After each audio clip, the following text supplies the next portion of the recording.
Hey fantasy fans, it's Dan here with TreeBeard's Book Reviews, and today I'm going to be reviewing The Demon in White by Christopher Ruocchio, SUNEATER Book 3.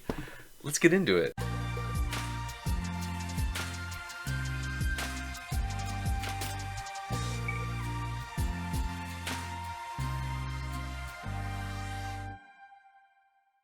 Alright, The Demon in White. Okay, this is going to be a hard review, guys. I'm already going to tell you right now, because this book is huge. So many things happen in this book. And I thought, do I want to give a spoiler-free review for this book? And I think it's going to be really hard because so many things happen. So I'm gonna try. I'm gonna take a shot at giving this spoiler-free, but then I'm gonna talk about spoilers because, the thing is, with this book, it's like if you've read Howling Dark and you enjoyed Howling Dark, there's no way you're not reading this book, right? So, you know what? We're throwing that out. We're not doing spoiler-free. We're going to go straight into spoilers. Let's talk about Demon in White. Where do we start off with this book? So, obviously, we're back in the head of Hadrian Marlowe. It's, a couple more years. It's about a century since the end of Howling Dark. Well, it's been about 3 centuries, I think. But Hadrian has lived a century of those years. So, Howling Dark, or Demon in White, sorry, is, Hadrian's, the myth of Hadrian half-mortal, just coming to fruition, coming to power. So many things are just, working for Hadrian, and he is, he's in the capital, in Forum, with the Emperor. He is a knight Victorian.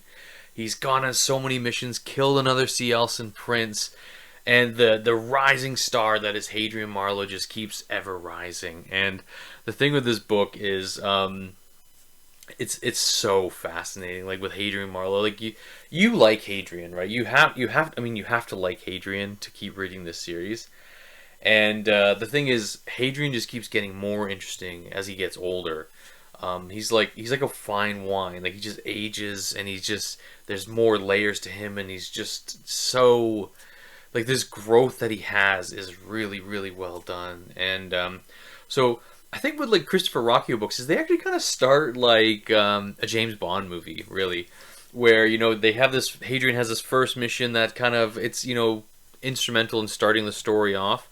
It may have plot, may have bigger plot ramifications later, but he starts off with a first mission, succeeds in that mission typically, and then goes through into the body of the main story of the plot, and then they have a big rising climax at the end. So Hadrian is kind of, like it said, it's like a 007 movie where you have this big rise, starts you off with this big action, and then boom, just kind of shifts you right into the main plot. So yeah, so I just want to talk about some of the things I loved in this book. So I actually first thing I'm going to talk about is the romance. The romance and the relationship of Hadrian and Valka is extremely well done. They've had, by this book, they've had about a full lifetime together. They've had about, more than a normal married couple would have in a life with your spouse. They've been together 70 or 80 years. They have so much love for each other. Their relationship is combative, but in a loving way. Valka's not just going to sit there and agree with Hadrian. She's going to challenge him on his stuff, and she's going to, she is that little devil's advocate that he needs to, especially because Hadrian really gets down on himself a lot, and he has a lot of self-doubt, and Valka's there to really, be a foil to Hadrian, but she's this loving foil, and I really love their relationship. I'm so in for their relationship. You were always waiting for this relationship to happen. So that's the big thing. I love Hadrian and Valka together. They even in this book, they spend the whole time together, but their relationship, you see that growth even in this book where, Hadrian is promised, or is the Emperor is told Hadrian, you can have my daughter's hand in marriage, one of his, many daughters. And Hadrian is really worried about, well, what about my relationship with Valka? And Valka, the ever logical one's you're Palatine. You don't even need to you marry this woman in all but name, but you and I will be husband and wife. Hadrian and Valka don't get married just because of her religion, or not her religion, but her she's Tavrosi, so they just don't believe in marriage. So, but like she's, you know, she's the extreme logical one, and so you see Hadrian dealing with this issue, and she's like, it's a non-issue for me. Like, you love me, I love you, we're gonna be together no matter what this marriage thing happens. So, their relationship is great, just from the beginning to middle to end. It's just fantastic. I absolutely love their dynamics. And, you know, there's a lot more things like at stake for their relationship too, you know, where Valka gets injured on an assassination attempt against Hadrian, potentially against Hadrian. It could have been against Valka for all we know. And you're worried for both of them. You're worried for Valka because you don't like to see her hurt. And Valka gets hurt in this book twice. Like, she gets wounded, you know, where she almost gets killed by this knife. This like a projectile knife. That's like an AI projectile knife that almost kills her. And then at the end of the book, where she kind of gets hacked by this, he was like a Norman like scientist, and he like hacked into her like you know, her neural net, and took her out of commission and really hurt her, like affected her, like her eyes were like not stopped working. So this is like great growth for Valka. Like Valka was already an amazing secondary character, and she took this book, Demon in White, took Valka to being one of my favorite secondary characters of all time. So absolutely love their relationship, love Valka. So some of the other things that are going on in this book, there's a lot of politics going on in this book. And, you know, when people say, oh, there's politics going on in this book, boring. No, the politics were great in this book. I absolutely loved when Hadrian's on forum and he's having these these verbal duels with these other Palatines, and like they're worried about this rising star that Hadrian Marlowe is. And the thing is, like, the Emperor like doesn't see Hadrian as a threat. The Emperor is a absolutely fascinating, masterfully written character who, you know, when you see him on the cover and you see Demon in White, you're like, oh shit, like the Emperor is gonna be the bad guy. Nah, like the Emperor is like this cool, calm, collected, like, you know, 3D chess playing, just not master manipulator, but he is a politician, right? But, you know, he's so far ahead of the other characters, and he's thinking, you know, for the greater good of the galaxy. And Hadrian, he sees Hadrian as a boon, a good. Hadrian is a force that is going to help the Emperor, you know, solve this issue of the Cielcen. Like, because, you know, the Emperor says to Hadrian, he's like, you know, you're good at killing the Cielcen, and I want this war, this Cielcen war, I don't want it to be my legacy. I want it to be over in my lifetime. And you're going to be one of the means of getting this finished. So, yeah, I really like him. And then, so at the beginning of the book, Hadrian gets sent on this mission to Gododdin, where, you know, he tells you, like, Gododdin is a planet where it's the solar system where the sun he is going to destroy is in. So you're already kind of like, your ears are perked. And the Emperor has sent one of his sons, Alexander, with Hadrian to be his squire. So you know, you're meeting this prince, this, you know, this guy he's in his 30s, but like he's really a child in a sense, because he's Palatine, and you know, he's never been off forum, never really like experienced any kind of life, and so Hadrian's kind of taken him under his wing, and you really realize like how pretentious and pomp these princes are, and how protected they are. And so Hadrian's like, I'm just gonna treat you like one of my lieutenants, and I'm gonna talk to you the way I want to talk to you, and I'm gonna teach you some lessons, son. So yeah, I really love this older Hadrian, this mentor Hadrian. Like, I love older Hadrian. He's like 220, like in the beginning of the book. So, or maybe he's older. Maybe he's a little bit younger than that. He's older, anyways. He's a lot older. Like, because in the first book he was like 21. Howling Dark, he was 35, and now he's at least a century old, a minimum, I believe. I'll have to double check, and maybe I'll put a number up and correct myself here.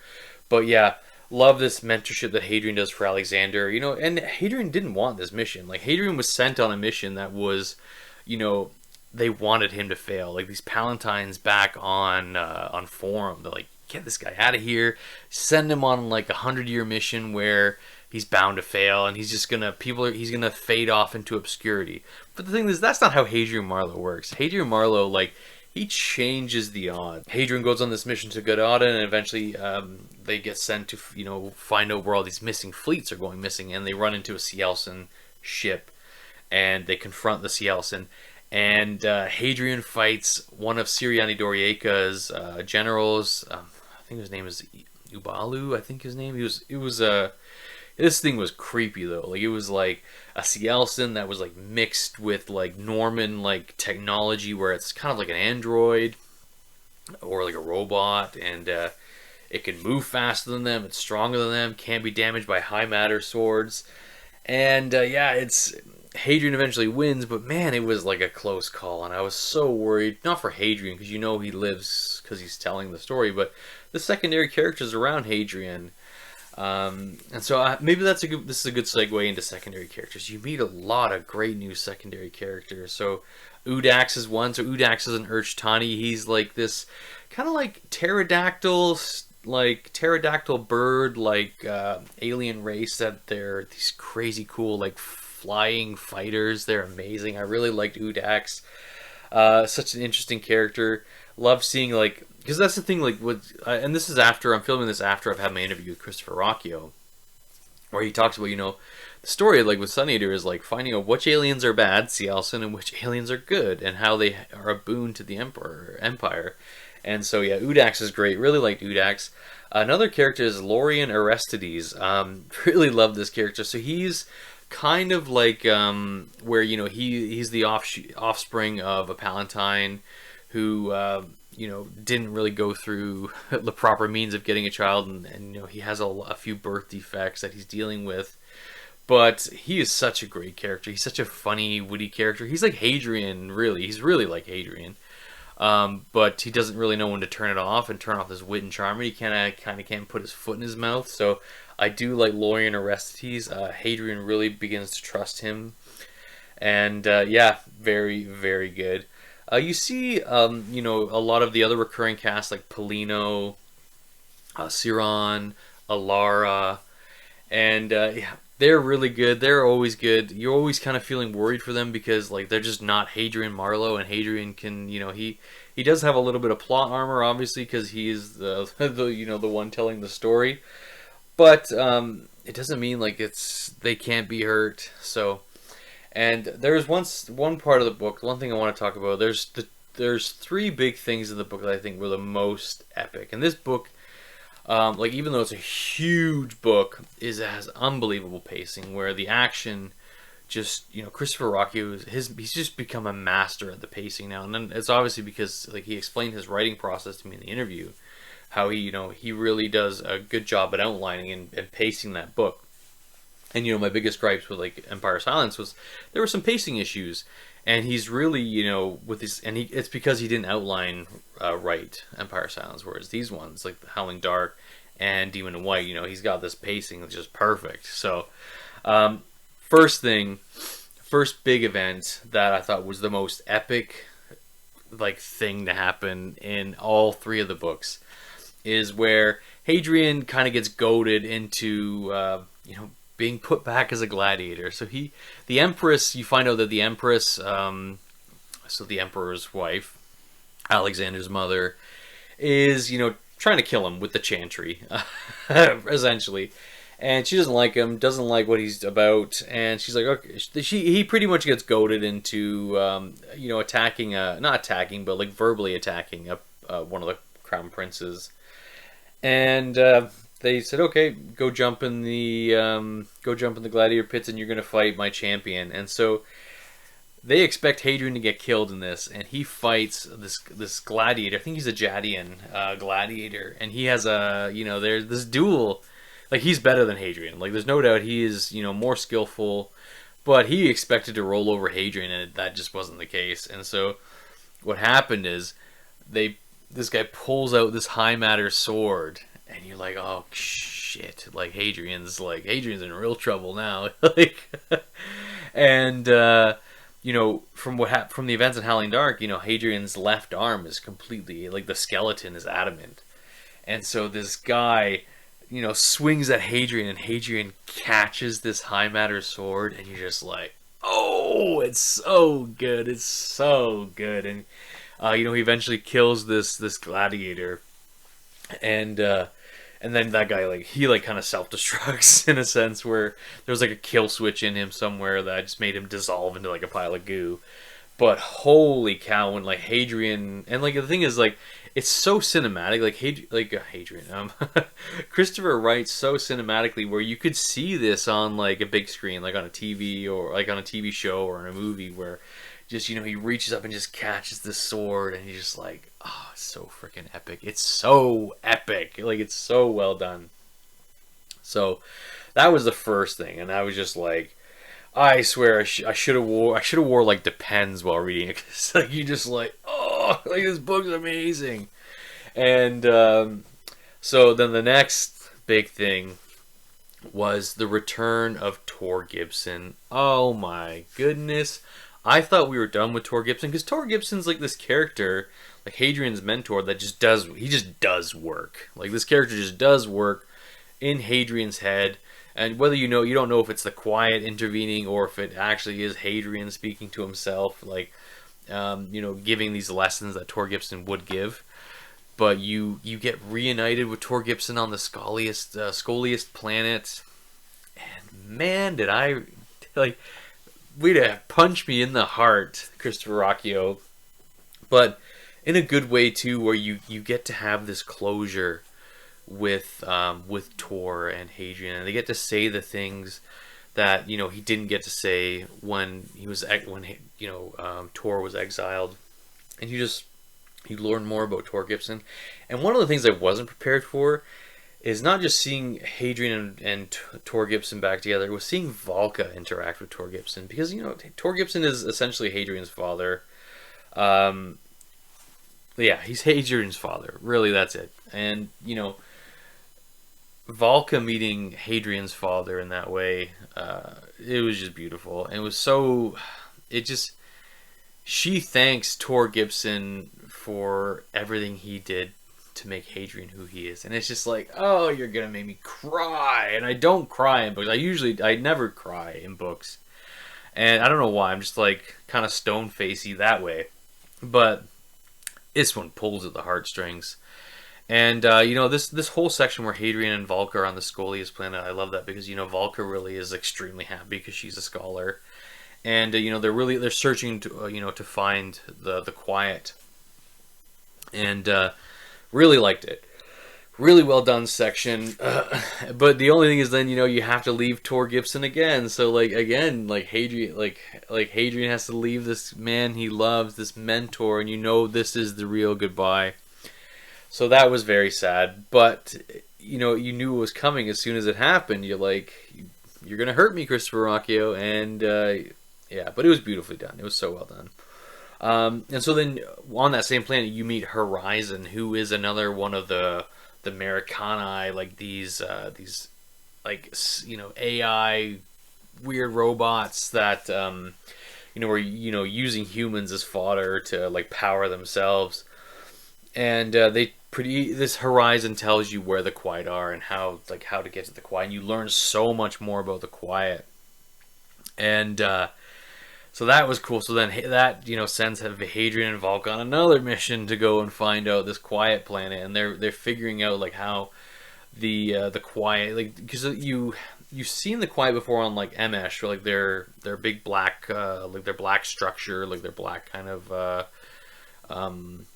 not like palace, but it's like a building, right? But the way they work is they're constructing themselves into the future. So whatever you do to them in the past doesn't really have an effect on them because it changes, right? So it's a trip on this planet where Hadrian figures out with the Quiet. You really learn that there's these two opposing factions: the Quiet and then the Watchers. The Watchers, belonging to the Cielcin, and the Quiet now belonging to Hadrian and like humanity and the Empire.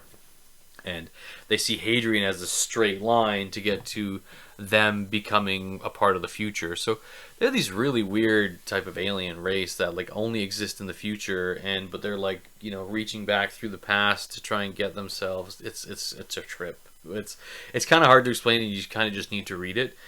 And then eventually, Hadrian figures all that out with the Quiet, and they pretty much show him these new type of abilities where he cannot be killed in a sense. Like, he is Hadrian, half mortal, where he pretty much has exponentiality in a sense that any type of any potential Hadrian that could exist can exist, and he can take that into account and save himself in a sense. So, and that really, this is going to talk about the last thing I loved in the book. Like the last oh crap moment was on Berenike, where Hadrian and like the whole crew have to go to stop this other Cielcin invasion.